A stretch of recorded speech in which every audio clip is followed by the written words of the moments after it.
आज आपको हम मैथिली स्वर्गगुप्त या सच है तो अब लौट चलो घर भैया इसको हम आज आपको पूरा करेंगे।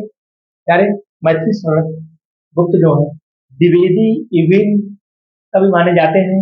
इनकी प्रमुख रचनाएं अनग है, द्वापर है, सिद्धिराज है, भारत भारती और जयद्रथ वध है। और इसके बाद वक्त संहार है, रत्नावली है। इस प्रकार इनकी काव्य रचनाएं हैं। साकेत इनका महाकाव्य है प्यारे। कई बार आपको हम बता चुके हैं।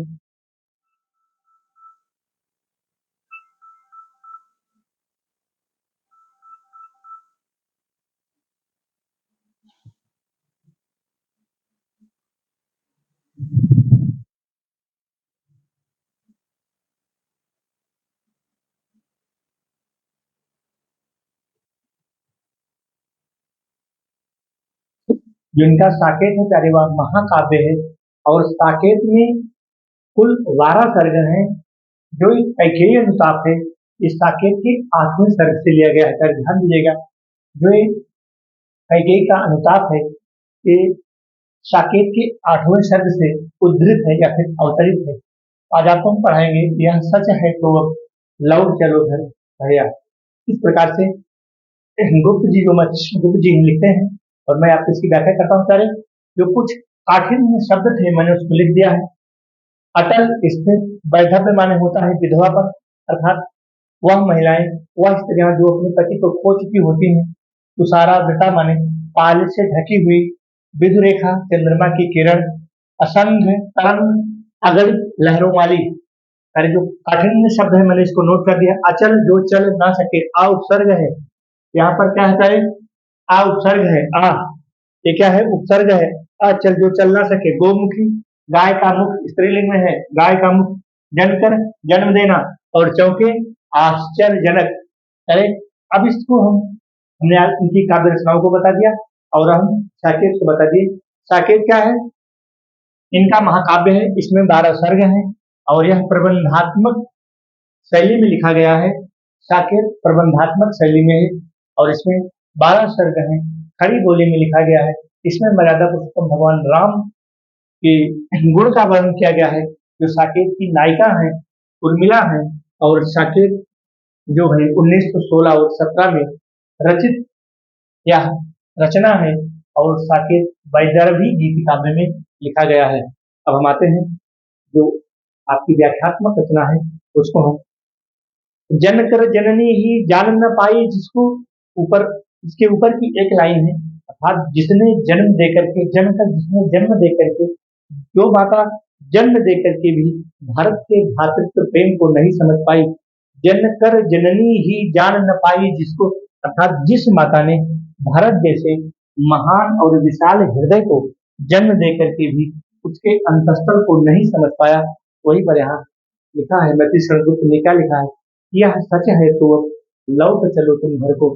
कैकेयी कहती है, मर्यादा पुरुषोत्तम श्री राम से क्या कहती है कि अगर यह सच है कि जिस माता ने भरत जैसे पुत्र को जन्म दिया, मेरे प्यारे, अगर यह सच है, ध्यान दीजिएगा लाइन पर, अगर यह सच है कि जिस माता ने भरत जैसे पुत्र को जन्म देकर के भी उसके विशाल हृदय को, विशाल अंतस्थल को, विशाल अंतरात्मा को नहीं समझ पाई, अगर यह सच है तो फिर आप, हे प्रभु, हे मर्यादा पुरुषोत्तम राम, आप घर को लौट चलो। वही तो यहाँ लिखा है तो जिन्हें कि यह सच है तो अब लौट चलो तुम घर को। एक कैकेयी का वक्तव्य है। कैकेयी कहती है, क्या कहती है, जन कर ही जन कर जननी ही, ऊपर की एक लाइन है पहले, जन कर जननी ही, अर्थात जिस माता ने जन्म दे करके बसल भरत जैसे विशाल हृदय को, भरत जैसे विशाल अंतरात्मा को नहीं समझ पाई, अगर यह सच है तो फिर आप घर को लौट चलो। यह सच है तो अब लौट चलो तुम घर को। फिर क्या है, चौके सब सुनकर, इस प्रकार के कैकेयी के वचन को सुन करके सब आश्चर्यचकित हो जाते हैं। चौकी, चौके का चौंकने का मतलब होता है आश्चर्यचकित हो जाना। यानी कि जितने भी वहां पर नगरवासी और जितने भी सारे लोग बैठे हैं सब चौंक उठते हैं। क्या चौंक उठते हैं, चौके सब सुनकर। अटल, अटल का मतलब जो अटल हो, जो हिले ना, जो बिल्कुल स्थिर हो। अटल, अटल का मतलब होता है जो चल ना सके, जो अपनी जगह पर एकदम स्थिर हो, उसी को अटल कहा। जैसे हमारे पहाड़ हैं, पर्वत हैं और सरोवर, हिमालय, ये सब क्या है, अपनी जगह पर अटल है, ठीक, अर्थात जो चल ना सके। तो चौके सब सुनकर अटल कैकेयी स्वर को, अर्थात कैकेयी के इस प्रकार के स्वर को, कैकेयी के इस प्रकार के स्वर को सब सुन करके आश्चर्यचकित हो उठते हैं।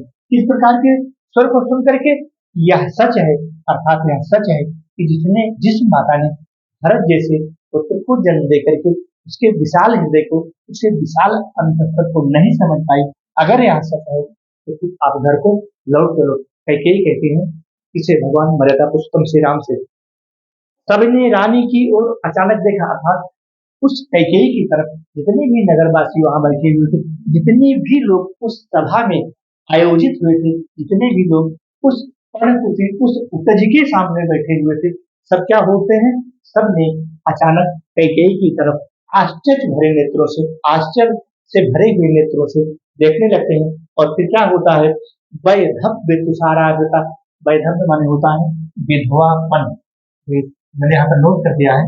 वैधव्य माने होता है विधवापन, अर्थात वह स्त्री जो अपने पति को छू चुकी होती है, उस प्रकार से क्या होता है, विधवा के वेश में वह सफेद वस्त्र को धारण किए हुए, कौन, कैकेयी, क्या है, वैधव्य तुषारावृता, तुषारावृता माने पाले से ढकी हुई, जितना से यानी जो पाला होता है, जो कोहरा होता है, जो सुबह का कोहरा पड़ता है सफेद होता है, उसी प्रकार से यहाँ पर कौन, कैकेयी, कैसे है कैकेयी, विधवा के वेश में, बिल्कुल विधवा के वेश में सफेद वस्त्र को धारण करते हुए इस प्रकार से प्रतीत हो रही है, मानो कोहरे से ढकी हुई चांदनी हो।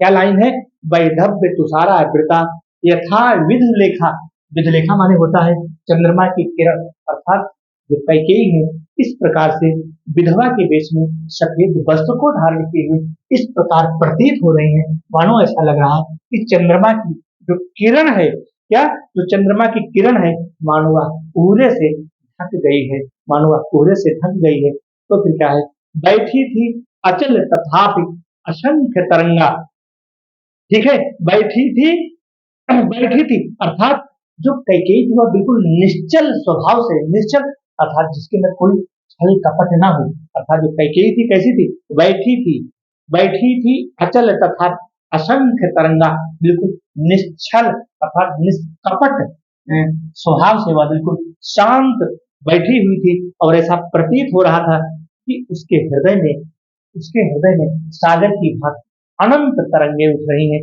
वही यहाँ पर लिखा है तथापि असंख्य तरंगा, इस प्रकार से इस प्रकार से बिल्कुल अटल और निश्चल अर्थात निष्कपट स्वार्थ से बैठी हुई, निष्कपट बिना किसी स्वार्थ के इस प्रकार से कैकेयी बैठी हुई थी, ऐसा महसूस हो रहा था कि बिल्कुल मानो उसके हृदय में भावों की विचारों की असंख्य तरंगे उठ रही हैं।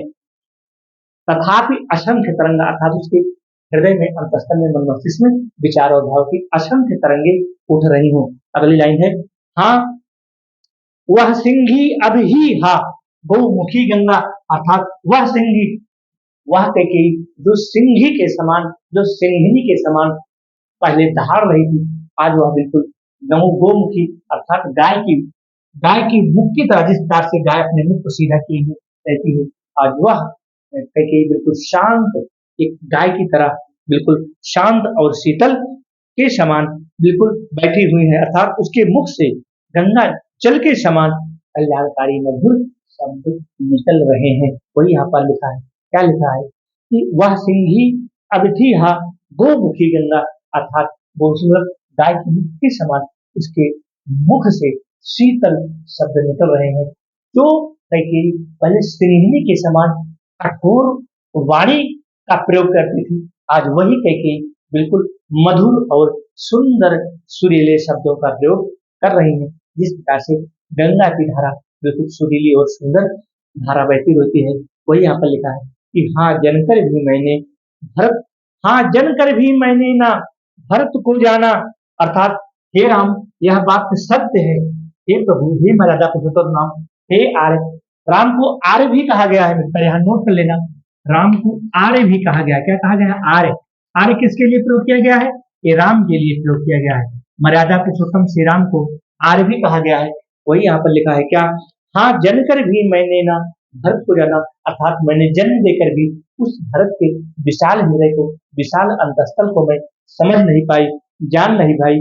तब सुन ले तुमने स्वयं अभी यह माना, तो आप ही मेरी इस विनय को, इस अनुनय विनय को स्वीकार करिए। क्या करिए? अर्थात जितने भी सारे लोग यहाँ पर बैठे हुए हैं, सभी लोग मेरी बात को सुने। क्या सुने? कैसे सुने? सभी व्यक्ति मेरी इस बात को सुने। अर्थात राम ने भी क्या? राम ने भी तुमने स्वयं अभी यह माना, अर्थात मर्यादा पुरुषोत्तम भगवान राम भी इस बात को मान रहे हैं, जान रहे हैं, समझ रहे हैं। क्या यह सच है? तो फिर लौट चलो घर भैया। मैं कही कहती हूँ, अगर यह बात सत्य है, इस बात में सच्चाई है, यह बात सही है, तो फिर आप घर को वापस लौट चलो, क्योंकि मुझसे जो गलतियां हुई हैं वह अब वापस नहीं होंगी। कैकेयी का वक्तव्य है। मेरे प्यारे, यहाँ पर जो है प्रबंधात्मक जो है प्रबंधात्मक शैली का प्रयोग किया गया है, शांत रस है, और यहाँ पर जो है वात्सल्य भाव को यहाँ पर व्यक्त किया गया है, सवैया छंद है, और इस प्रकार से हमारा यह सवैया पूरा होता है। बाकी हम जो अगले वीडियो में आगे हम आपको बताएंगे। प्यारे, धन्यवाद। अगर हमारा चैनल प्यारे अगर आपको अच्छा लगे, मीडिया में आपको अच्छी लगी, तो लाइक और सब्सक्राइब जरूर करना। नमस्ते शारदे देवी सरस्वती मति कहे बसतम मम विद्यापति सर्व विद्या प्रदान हो। तो प्यारे, इस लाइन को याद कर लीजिएगा। माँ शांति आपके ऊपर कृपा करेंगे, जितना भी करेंगे सब आप कंठस्थ होता जाएगा। मेरा आशीर्वाद है, मेरी कामना है।